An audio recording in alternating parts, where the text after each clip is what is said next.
லை பாண்டி, யார்ல இவன்? யாரு நம்ம ஆளுங்களை போட்டு அடிக்கிறது? ஏண்டா அதை அடிக்கிறவங்கிட்டே கேப்பியாடா லூஸ்? லை, நீ யார்கிட்ட பேசுறேன்னு தெரியுதா? நான் யாருன்னு தெரியுமா? ஏய், என்னங்கடா அது? எவனை பார்த்தாலும் நான் யாருன்னு தெரியுமா, நான் யாருன்னு தெரியுமான்னுக்கிட்டு. ஆமா, யார் நீ? நீ 20 மாசத்துல பிறந்தவனா இல்ல 20 அடிக்கு வளர்ந்தவனா? லை, நீ ஆளு தெரியாம பேசுற? ஏய், நீ யாருன்னு நல்லா தெரிஞ்சுதான்டா பேசுற. கசாப்பு கடையில ஆடு வெட்ட ஆரம்பிச்சு காசுக்காக ஆளை வெட்டி சம்பாரிச்சு கௌரவத்துக்காக காலேஜை கட்டி உனக்கு நீயே கல்வி வள்ளல்னு போஸ்டர் ஓட்டிக்கிட்டு திரியிற போறம்போக்கு தானேடா நீ.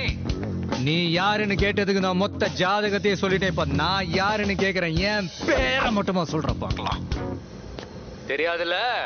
தெரிஞ்ச எதிரியோட தெரியாத எதிரிக்கு தான் அல்லு அதிகமா இருக்கணும். நீ யாருன்னு கண்டுபிடிக்க எனக்கு அவ்வளவு கஷ்டமா இல்ல? நீ இருக்கிற இடத்துல வந்து உன்னை துண்டு துண்ண வெட்டுறல. நீ எதுக்கு வர?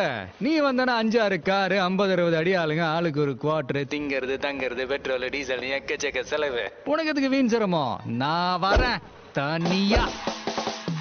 நாளை காலையில 11 மணிக்கு உன் வீட்டு வாசல்ல முன்னாடி வந்து நிக்கிறேன்டா. முடிஞ்சா உன் சுண்டு எப்படியே உன் சுண்டு விரல் எமல படுதான்னு பாப்போம்.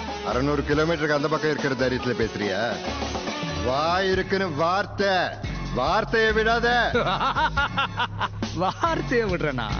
செல்லா குட்டி, இன்னைக்கு நிறைய பேர்கிட்ட இல்லாத ஒரு கெட்ட பழக்கம் என்கிட்ட இருக்குது. சொன்ன வார்த்தைய